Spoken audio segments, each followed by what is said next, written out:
Acorda! Bom dia, boa tarde, boa noite. Vamos começar mais uma aulita. Dessa vez a gente vai falar rapidez sobre os aspectos humanos da Ásia, sobre a população asiática. Bom, a primeira coisa que a gente tem que ter em mente é que o continente asiático, tá? Ele é um continente extremamente populoso. A gente já viu nas aulas anteriores que tem diversidades de paisagens, de climas, de relevo, de vegetação, e é claro que isso vai fazer também com que o continente tenha uma grande diversidade populacional, tá? Cada regiãozinha da Ásia, a gente vai ver um grupo populacional diferente, né? Quando falo em Ásia, vocês pensam em... Vocês não, né? Mas a maioria das pessoas pensam em zóio puxado, e não é assim. A gente vai observar e, inclusive, na página inicial da apostila de vocês, tem aí diversas imagens que mostram esses diferentes grupos populacionais, tá? Mas o que é interessante é que a Ásia também é o berço de civilizações milenares. Civilização chinesa, civilização indiana, no Oriente Médio, enfim, então a gente tem aglomerados populacionais bastante grandes. E uma coisa que é extremamente importante da gente lembrar. A gente está falando do maior continente e do continente também mais populoso. Certo? Aqui do lado, a gente tem a população mundial, né, os 10 países mais populosos em 2019. A gente percebe que dentro desses países nós temos 1. China, asiático. 2. Índia, asiático. 3. Indonésia, asiático. 4. Paquistão, asiático. 5. Eu não sei contar. Bangladesh, asiático. E o 11º lugar, a gente tem aquele paizinho famoso por ser um conjunto de ilhas, que é o Japão. 127 milhões de pessoas, um pouquinho a menos do que o México, tá? Enfim, então percebam que dentro dos 10 países mais populosos do mundo, 5 estão na Ásia, e se a gente pegar os 11 primeiros, 6 estão na Ásia. Isso significa que a Ásia tem uma população gigantesca. E isso pode ser visto aqui, neste mapa que mostra pra gente a densidade demográfica. Índia, Bangladesh, né, com grandes densidades demográficas, Japão, Coreia do Sul e praticamente toda a região leste, até Filipinas aqui, Malásia, enfim. Toda essa área aqui apresenta uma elevada população. Isso, uma elevada concentração populacional, né? Significa então que eu tenho regiões grandemente povoadas e que faz com que a gente tenha um continente muito populoso. Beleza? Partindo um pouquinho dessa ideia de que a Ásia é um continente de grande diversidade populacional, de grande diferença étnica, é claro que também teremos diferentes níveis de crescimento econômico, de desenvolvimento social. Então, para a gente entender a Ásia como um todo e entender como que a população asiática se estrutura, é preciso a gente analisar essa tabelinha aqui na nossa esquerda. Essa tabelinha, ela mostra pra gente o seguinte. Ela diz que, né, a gente tem um ranking mundial de crescimentos vegetativos e a gente tem 3 grupos de países. A gente tem os países industrializados, os países com rápida urbanização e os países mais pobres. 3 grupos distintos com ritmos de crescimento vegetativo distintos. Países industrializados, como são o caso de Coreia do Sul, Taiwan, Japão, são países onde eu tenho um crescimento vegetativo muito pequeno e, no caso japonês, esse crescimento vegetativo é negativo, significa que a população japonesa está em declínio. Isso mostra um elevado padrão socioeconômico. A gente já viu isso daí anteriormente, no capítulo 1 e nos anos anteriores. Isso significa que o Japão, Taiwan, a Coreia do Sul, que são Singapura, entra nesse contexto também, são países mais desenvolvidos do ponto de vista social e econômico, são países mais urbanos, então isso faz com que a população tenha cada vez menos filhos. Vamos lá, custo de vida na cidade, né? Isso faz com que a população tenha menos filhos. A gente tem um segundo fator, são países mais urbanizados e países mais modernos. A gente tem a inserção da mulher no mercado de trabalho, a gente tem o planejamento familiar, uma vez que a educação é forte nesses países, e tudo isso faz com que eu tenha um ritmo de crescimento reduzido, tá? O segundo grupo de países, que são os países com rápida urbanização, são os países que estão se industrializando aí há pelo menos uns 20 ou 30 anos, que vem dos anos 90 para cá, são países que estão em queda no ritmo do seu crescimento vegetativo. Indonésia e Turquia são países que passam por um crescimento industrial e uma forte migração da população para as áreas urbanas, urbanização, tá? E o mesmo acontece com a China, só que a China tem um paralelo a isso. Junto com essa modernização e com essa urbanização, teve a tal da política do filho único que foi, né, extinguida. Agora eles podem ter 2 filhos e não pagam impostos. Uau! Mas enfim, isso fez com que o ritmo de crescimento vegetativo, essa política de controle de natalidade, fez com que o ritmo de crescimento vegetativo da China tivesse uma redução, tá? E por fim, a gente tem os países mais pobres, Afeganistão, Iraque, Iêmen, os países do sudeste da Ásia, Vietnã, Camboja, Laos, Bangladesh, são países onde eu tenho um crescimento vegetativo muito, muito grande. Crescimentos vegetativos acima de 2%. Tanto é que o Brasil agora é o 6º país mais populoso, porque o Paquistão, que é um país dessa categoria aí, nos passou, e em breve a gente vai ser passado por outros países também que tem um ritmo de crescimento vegetativo bastante grande, tá? Enfim, de modo geral, os países industrializados, então, têm os mais baixos índices de crescimento vegetativo do planeta, sobretudo porque são urbanizados há muito mais tempo.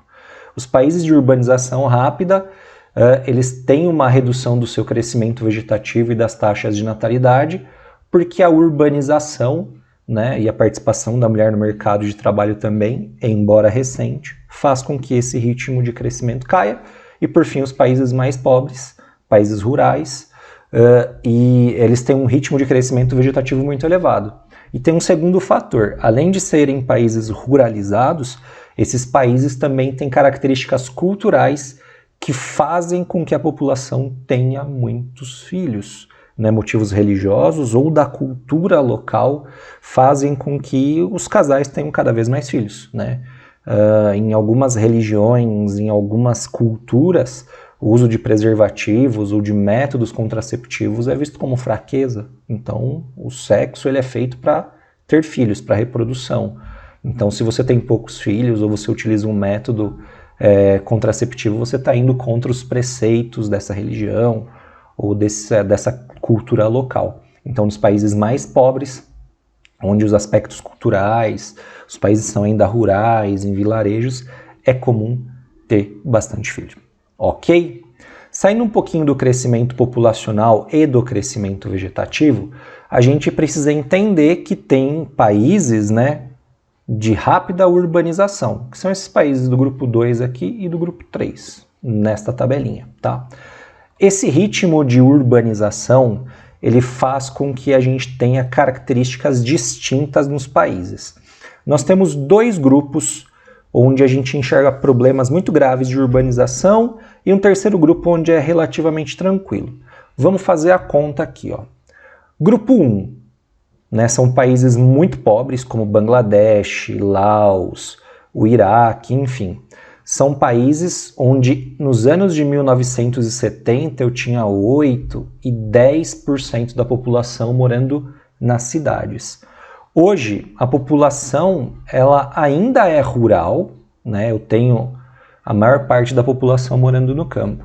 Mas faz a continha comigo. Quantas vezes a população de Bangladesh cresceu? Né? A população que vive na cidade. De 8% para, vamos arredondar, 40%. Quantas vezes essa população cresceu? Eu não sei fazer conta, mas é só dividir 40 por 8. Quanto que dá 40 dividido por 8, Tatiana? 5 vezes. É isso mesmo? 5? Eu vou fazer conta. Pera aí, gente. Que é assim que funciona aqui. Vamos tirar a prova real. 40 dividido por 8 é 5. Ó, ela acertou. É que ela tirou 10 de cálculo na faculdade. Ela é boa de conta. Enfim. Já Então raciocinem comigo, a população de Bangladesh cresceu 5 vezes, a população urbana cresceu 5 vezes mais. Quintuplicou. Será que um país pobre vai ter condições de manter essa população organizada, ordenada, bonitinho? Não. Né? A gente vai ter graves problemas na questão do tratamento e coleta d'água, esgoto e lixo. O transporte vai ser totalmente desorganizado. A educação vai ser precaríssima. A questão de moradia, graves problemas, moradores de rua, favelização, periferias sem os serviços básicos. E o mesmo acontece no Laos, né, onde teve um crescimento de 4 vezes. É absurdo o quanto a população cresce dentro desses países do grupo 1. Isso significa que são países que sofrem com o tal do inchaço urbano, da macrocefalia urbana, aquele crescimento das áreas urbanas de modo desordenado e sem controle, trazendo graves prejuízos à população. O segundo grupo de países são os países que já tinham uma certa população urbana, mediana, né, na casa de 50%, como é o caso da Arábia Saudita e do Iraque, tá? 50% a 56%, e hoje eles têm mais ou menos aí 80% a 75% da sua população morando nas cidades. Pô, da hora, né? Significa que são países urbanos, países mais modernos? É, mais ou menos. Por quê? Os países do Oriente Médio que estão principalmente nesse grupo 2 são países ricos por conta de petróleo. Só que nem todos esses países conseguem utilizar essa riqueza para transformar as cidades. A Arábia Saudita vem sim transformando as áreas urbanas, né? Vem criando um planejamento urbano, modernizando as suas cidades e melhorando a condição de vida dentro da sua população. Já no Iraque, essas melhorias elas são quase inexistentes. É um país que passa por graves problemas, né? Conflitos que vêm aí desde os anos 80, anos 90, enfim, com os Estados Unidos, com a Rússia, com os próprios países do Oriente Médio. Tudo isso acaba influenciando e refletindo num processo de urbanização precário. Então, no grupo 2, a gente está naquela transiçãozinha de países muito precários para países mais modernos. E os países do grupo 3 são justamente esses países mais modernos. Eles estão entre os países mais urbanizados do mundo. Aliás, a urbanização deles é mais antiga. Percebam que nos anos 70 a Coreia do Sul já tinha 70% da população no campo. Desculpa, na cidade, 70% da população na cidade. E Israel, 84% da população na cidade. Hoje, Israel tem 92% da população na cidade e a Coreia do Sul, semelhante ao Brasil, aqui 83%, 84%. Isso significa que são países ricos, são países que vêm se modernizando há bastante tempo e as cidades elas crescem de forma muito tranquila. A urbanização nesses países já não é tão acelerada. Houve um crescimento pequeno, menor do que 10% da população. Enquanto que o grupo 1 quadruplicou, quintuplicou sua população. O grupo 2 cresceu em torno de 50% a 70%, no grupo 3 cresce menos de 10%. Tá? Isso significa que esses países conseguem agora fazer um grande planejamento urbano e as áreas urbanas se modernizam e levam à sua população os benefícios de se viver na cidade, né? Saúde, segurança, educação, saneamento, tudo bonitinho e organizado. Só que a gente tem que fazer um parênteses. Israel, a gente tem 2 regiões que sofrem muito nas mãos de Israel, que é a regiãozinha onde vivem a maioria árabe, né, na faixa de Gaza e na Cisjordânia. Essas áreas elas são precárias, mas quem mora dentro do Estado de Israel, de fato, tem cidades muito organizadas. Beleza? Aqui a gente tem, né, a primeira cidade na esquerda, mostrando os países do grupo 1, né, um crescimento desorganizado, construções ainda muito precárias. Tá? Aqui a gente tem a cidade, uma cidade da Arábia Saudita, acho que é Riad, a capital, uma das capitais, né? E a gente enxerga uma modernização maior, uma maior organização, né? Grandes avenidas, prédios públicos, um padrão de zoneamento. E a terceira cidade aqui é a cidade de Seul, capital da Coreia do Sul. E dentro dela a gente enxerga, então, uma grande melhoria urbana. Hoje, Seul é uma das cidades com maior e melhor planejamento urbano, e tudo isso graças ao quê? Ao praticamente inexistente crescimento urbano, né? A Coreia do Sul já passou pelo seu êxodo rural, então as cidades crescem de modo muito lento, e como é um país que cresce economicamente muito, eles conseguem, os coreanos conseguem desenvolver a cidade, tá? Para a gente continuar, é óbvio que a gente precisa falar dos indicadores socioeconômicos, o tal do IDH. O IDH ele vai medir para a gente dados relacionados à saúde, à educação e à renda. Só que a gente vai focar aqui na questão da educação e principalmente da saúde. Temos dentro da Ásia países de extremos. Taxa de mortalidade infantil, né?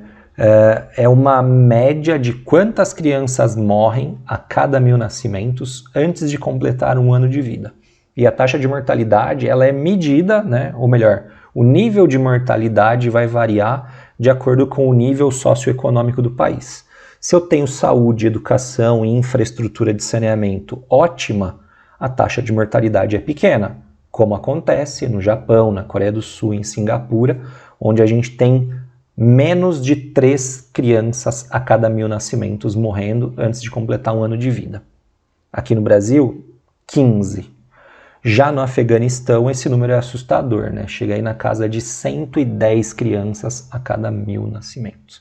Lembra da história dos meus irmãos gêmeos, né?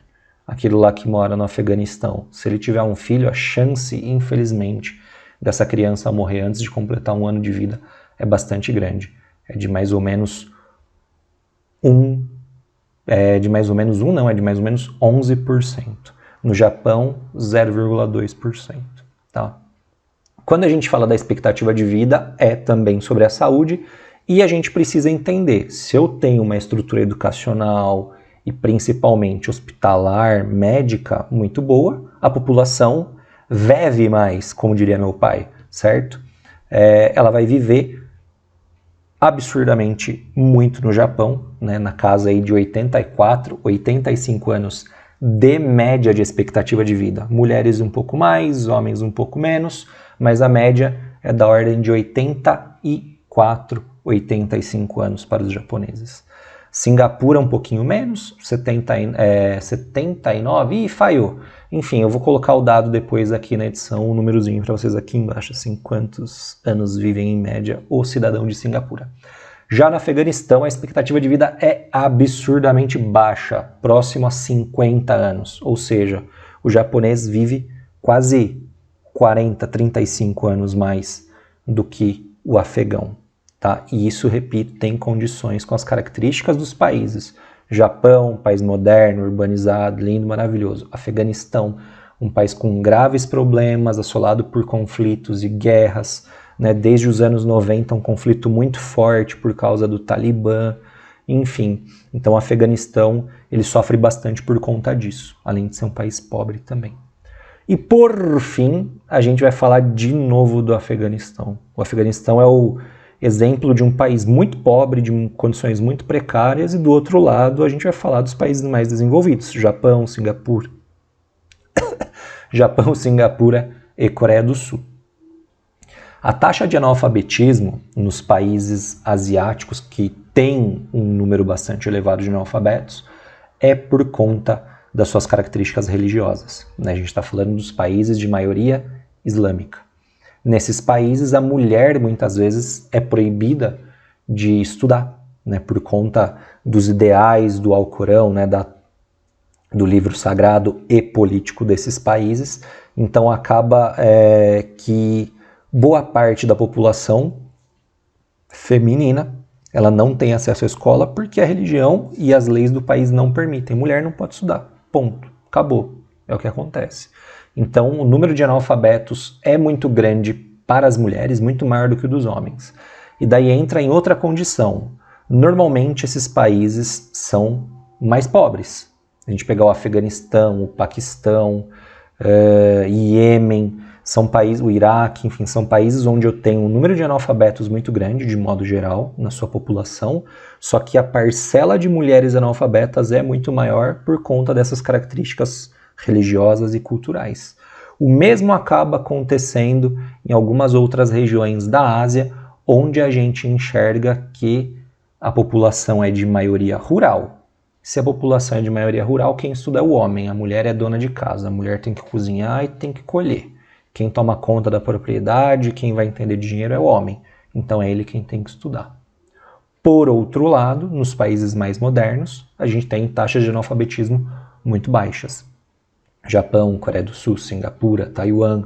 Nos países do sudeste da Ásia, a gente tem uma taxa de analfabetismo que vem reduzindo de forma significativa. Hoje as taxas de analfabetismo da China são menores do que aqui do Brasil, da Tailândia são semelhantes à do Brasil, e se a gente olhasse há 10 anos atrás, eram taxas muito maiores do que as nossas, tá? E uma curiosidade, aqueles paísezinhos lá dos estão da vida, Tadiquistão, Turcomenistão, Uzbequistão, Cazaquistão, etc. estão, menos o Afeganistão e o Paquistão, tem analfabetismo praticamente zero. E isso é um resquício, né, do governo socialista, lá dos anos 80, que foi até o final dos anos 80, início dos anos 90, né, resquícios da União Soviética, onde a educação era gratuita para todo mundo, então a população, de modo geral, é alfabetizada, tá?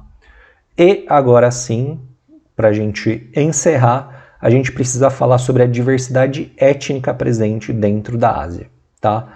Continente extremamente extenso, a gente tem aquelas regiões, né, o norte, o sudeste, o sudoeste, o centro, o sul e o leste, enfim, cada região tem um perfil, tem um grupo populacional diferente e tem forte relação com a religião. E a gente vai ver então as principais populações, os principais grupos étnicos e também vamos falar um pouquinho sobre as religiões, tá? No extremo norte, a gente tem basicamente a Sibéria, que é uma regiãozinha da Rússia, então hoje predominam as populações eslavas, o russo, né, loirão, alto, do olho azul, branquelão, certo? Então a gente tem um perfil étnico, a gente tem um perfil físico, tá? Bem marcante. Além disso, a gente tem que lembrar, essas regiões, elas tinham povos nativos, né? Antigos xamãs, religiões xamanísticas, certo? Religiões animistas, né? Que acreditavam que toda a natureza tinha alma. Lembra lá daquele desenho Irmão Urso? Que tinha os totens desenhados, tinha cada população, cada grupo tinha um totem, né? Um animal protetor. Enfim, então é mais ou menos essa ideia. Antigamente, né, existiam essas tribos autóctones, tá? Mas hoje o predomínio são de eslavos. No sul, a gente tem um predomínio de população hinduísta, certo? De população indiana, na verdade, né, da população da Índia, que professam as religiões hinduístas e budistas que acabaram se espalhando aí pelo leste e sudeste da Ásia. Mas a gente também tem um perfil físico muito distinto dentro da regiãozinha sul, tá? Na região da Índia ali da Península Indiana. No sudeste a gente tem uma miscigenação muito forte com povos polinésios, tá? Então povos que saíram da região da Oceania e foram indo em direção às ilhas do sudeste da Ásia, eles levaram suas culturas para lá, então também tem religiões bastante primitivas, vamos dizer assim, religiões fetichistas, que acreditavam que todos os seres vivos podem ser manipulados também, certo? E a influência desses caras foi por toda a antiga Indochina, que é a regiãozinha entre a Índia e a China, de forte influência francesa ali, tá? Francesa e inglesa, principalmente. Saindo do sudeste e indo para o leste, a gente tem a etnia Han, né? Essa sim é aquela etnia dos olhos puxados, que acabou expandindo, né, suas características religiosas e culturais para as Coreias e também para o Japão, tá? Então é por isso que a gente tem um perfil físico parecido, não igual. Por fim, no oeste a gente tem o predomínio, né, da população islâmica e uma curiosidade, né? Esses caras, os muçulmanos, eles dominaram todo o Oriente Médio, né, chegando até o Paquistão, mas também eles avançaram para a Indonésia. Hoje a Indonésia é o país com o maior número de seguidores do islamismo. É o país com o maior número de muçulmanos e não está no Oriente Médio, que é onde surgiu, onde é o berço dessa religião. Que, aliás, é o que a gente tem que entender. Não dá para você ver, né, onde está escrito berços das religiões. Você está vendo uma foto minha linda e maravilhosa, né? Mas a Ásia, ela é o berço de diversas religiões. Eu vou fazer um esqueminha aqui, que você vai ver a foto e vai ver aqui. Deixa eu pingar aqui. Pronto. A gente tem aqui, então, berço de diversas religiões. A primeira dessas religiões aqui, que a gente está vendo um cidadão ali sozinho, ele é um xamã, religiões primitivas lá do norte da Ásia. A segunda imagem que a gente tem, que agora vocês podem observar, é o Kremlin ali, né, que, próximo do Kremlin, da Praça Vermelha, lá na Rússia. Enfim, é uma catedral, né, ortodoxa, do cristianismo ortodoxo. A imagem embaixo aqui é uma área de uma mesquita do Islã. E por fim a gente tem um monumento shintoísta. O shintoísmo é uma religião aí que tem forte relação com o animismo, tá? Que foi levado principalmente para o Japão. Vamos lá. Cristianismo ortodoxo é uma vertente, né, uma variação do cristianismo, tá? Ela teve relação com a cisma do Oriente lá no ano 1000, mais ou menos no ano 1000 depois de Cristo, quando houve a separação da Igreja Católica Romana e da Igreja Ortodoxa. A Igreja Ortodoxa ela engloba diversas igrejas cristãs, mas do Oriente, tá? Oriente, entendam toda a porção leste do planeta. E, diferentemente da Igreja Católica, ela não tem uma hierarquia muito definida, né? Ela tem só Jesus Cristo como único líder e cada igreja tem o seu representante. Então, eu não tenho um papa, os arcebispos, os cardeais, enfim. Então, eu tenho uma igreja mais linear, horizontalizada, sem grande hierarquia religiosa. Na sequência, a gente tem o animismo, tá? Que a gente pode enxergar aqui nessa imagem do xamã ali, né? Fazendo um ritual de manipulação da ânima, da alma. Ele acredita que a natureza, enfim, os seres vivos têm alma e podem ser manipulados através de rituais fetichistas. Igual a gente viu lá no continente africano, né? Nas religiões africanas, certo? Saindo do animismo, a gente entra no hinduísmo, né? Religião marcada aí por ser basicamente concentrada na Índia. Ela é uma religião politeísta, né? Eu tenho múltiplos deuses. Quem quiser entender um pouquinho mais dessa religião, assiste lá Quem Quer Ser um Milionário. Da hora. E vai dar pra gente entender um pouquinho das características populacionais também da Índia. Fica a dica, Quem Quer Ser um Milionário. Facinho de achar nos meios de streaming, para não falar métodos alternativos. Enfim, eu tenho, né, diversos deuses e é interessante que dentro dessa religião a população acredita no karma, né, que o que eu faço na minha vida hoje vai gerar uma consequência nas minhas vidas futuras. Então eu tenho o karma, se eu for bom agora, eu vou renascer melhor na minha próxima vida. Eu tenho também que eu posso me aperfeiçoar do ponto de vista físico, a partir da yoga, e também do ponto de vista moral, a partir da dharma. Enfim, se eu for uma pessoa cada vez melhor, né, do ponto de vista moral, eu posso me aprimorar observando o que é certo e o que é errado. Então é baseada em preceitos físicos e morais, basicamente. Temos o budismo. O budismo ele teve um sincretismo no Japão que é muito legal, né? O budismo ele começou ali na regiãozinha também da Índia e foi levado principalmente em direção à China e ao leste da Ásia.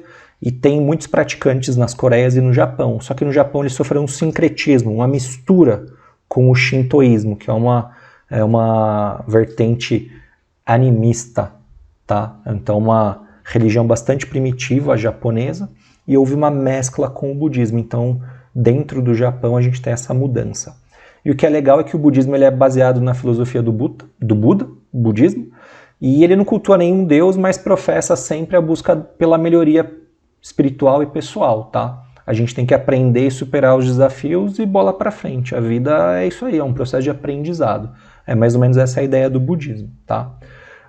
Temos o fetichismo, que eu já falei para vocês, né, que entra ali naquela mistura do animismo que acredita que tudo na natureza tem alma e, através de rituais fetichistas, a gente consegue manipular as forças da natureza e os objetos, animais, enfim, os seres vivos.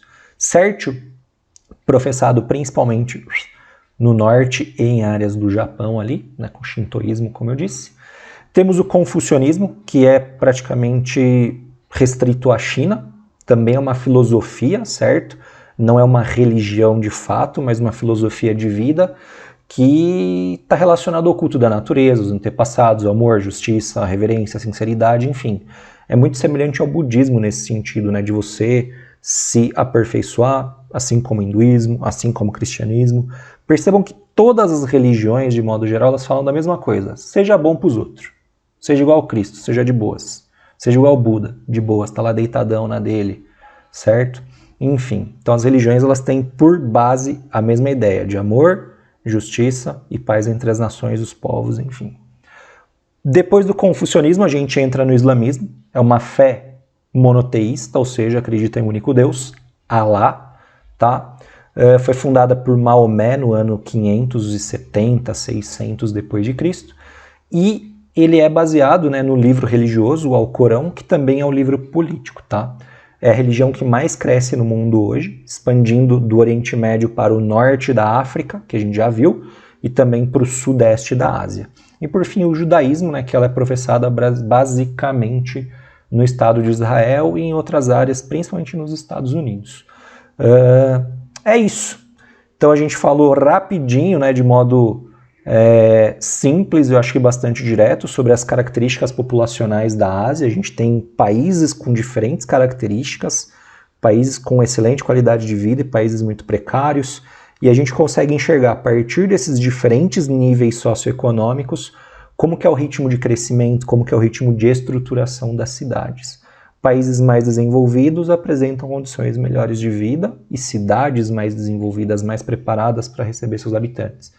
Os países com condição mais complicada, para não falar com condições ruins, eles vão ter uma situação, né, de IDH muito baixo ou baixo, dificultando o ritmo de desenvolvimento social e apresentam uma dificuldade na condição de vida.